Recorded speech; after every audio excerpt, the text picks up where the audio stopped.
Hello, good afternoon from Bangladesh. So hope you are all doing safe in this pandemic situation. I'm Dr. Humaira Binte Anwar from BRAC James Sprague School of Public Health. I'm currently working as a lecturer and a researcher there. And I am the co-PI and the project manager of this current HCE project. And I have my team members, Dr. Saima and Dr. Yamin with me today. So, let's move to our presentation as we have some time constraint. So in our study, we are focusing on to see the effectiveness of the integrated health campaign in the field of immunization of Bangladesh, but through a retrospective lens. Okay, so actually Bangladesh has a long successful history of vaccine preventable disease programs since the launching of the expanded program of immunization, that is the EPI. It started at 1984, of course, with the support of the global partners like the BMGF, WHO, UNICEF, CDC, Rotary, and others. So the immunization coverage of DPT or the Pentatree, which was only 16% in 1988, it became 81% in 2000, 90% in 2011, and 92% in 2013. Sorry, because of the slide, I couldn't put the statistics here. So, in 2013, the coverage was higher than the global coverage, which was like 84%, and it was almost comparable to the first world countries. So, one of the important success factors behind this achievement was the big integrated immunization campaigns like the National Immunization Days, which we call the NIDs, that started from 1995 for polio, for the eradication of polio. So to reach the larger population of Bangladesh, these big campaigns were done, and these NIDs were observed as like festival in Bangladesh. They create festive mood in the community of Bangladesh across the country. The announcement of the campaigns were declared from the decorated vehicles like rickshaw in Bangladesh, decorated bicycles. Then it was announced from the mosques through the religious leader and through the influential people, television, radio, also street music, drama, sports, singles, all these were taking place that time. So all these activities help to engage the community to participate in these campaigns. And that's the NID, it was a blockbuster hit back then.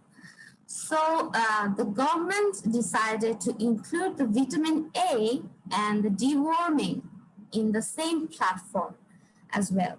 So as a result, using this platform, the coverage for vitamin A and the deworming increased as well.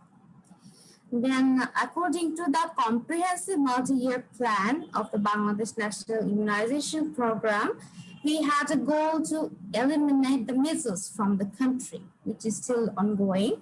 So, the MR cap, yes. Your slides are stagnant. I don't know if others are seeing the same thing. It's not moving. Yeah, still it's the same. I'm just saying the background. I will change the slide, okay? All right, thank you.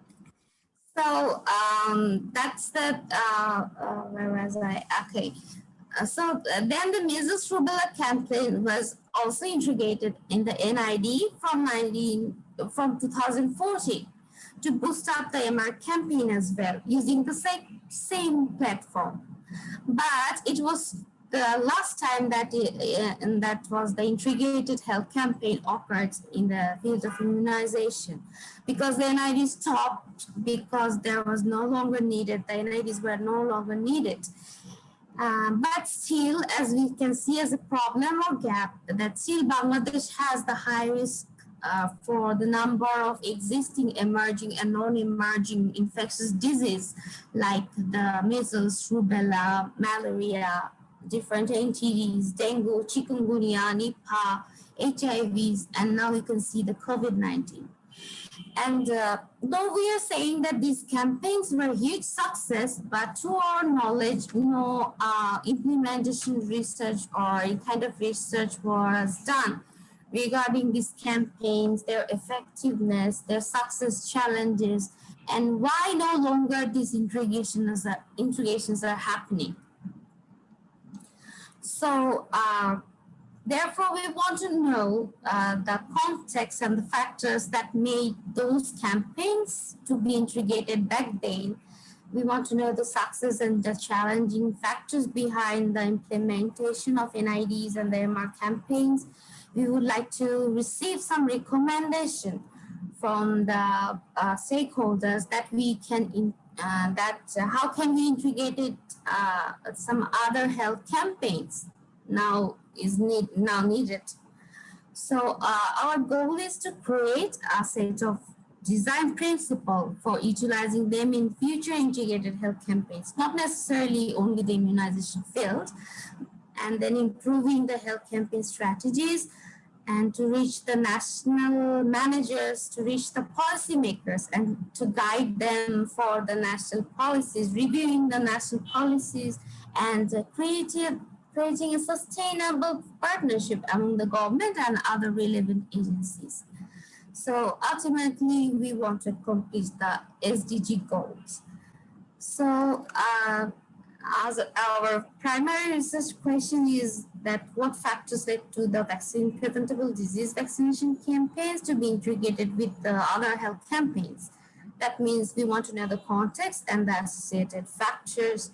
And then what are the enabling and hindering factors? And then what are the effect of the integrated health campaigns on the service delivery outcomes, such as increased awareness and improved coverage?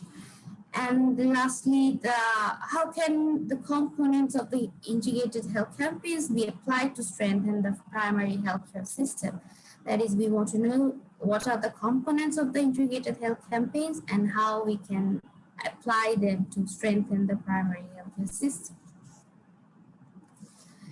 And then I have added another slide that how we are going to do that. So we are planning to do a mixed method study, including the qualitative and quantitative components. The qualitative information will be conducted through literature review, stakeholder workshop, key informant interview, and the FGD. And the quantitative data will be collected through surveys and the secondary analysis of the literatures.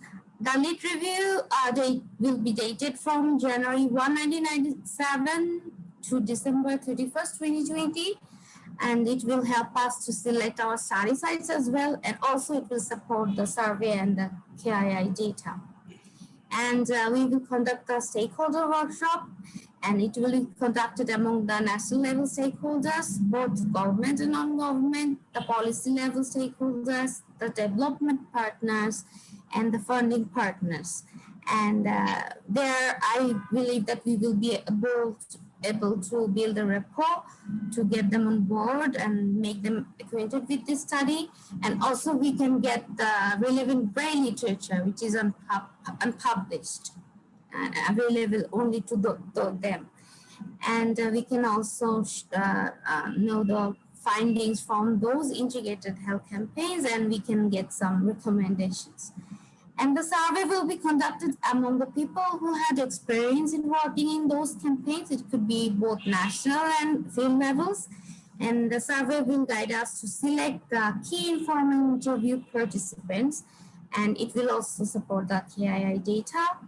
And to go further in depth. Because of your time, you need to try to get to your conclusion. Yeah, sure.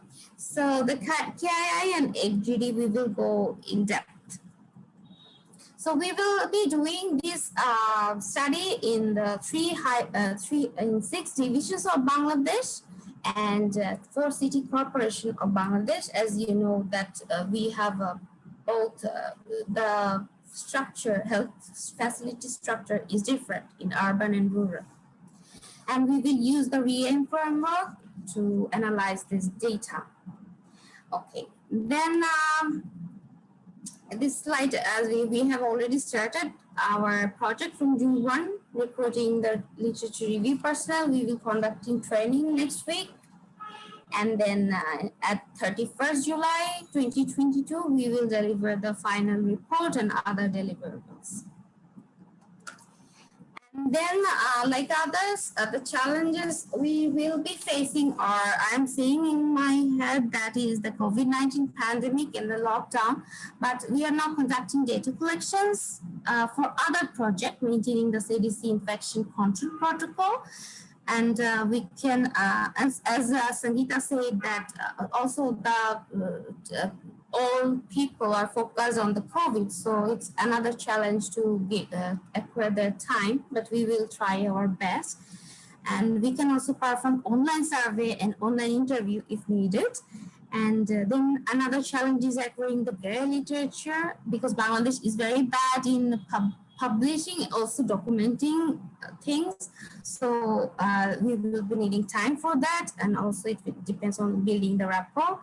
And also, as this is a retrospective study, so reaching the right participant will be a challenge.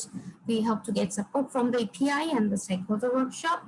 And now another challenge I see is, it is not included here, that is getting the permission from the government, because from this May they have a new rule that the project should get first the IRB approval and then they will give the permission.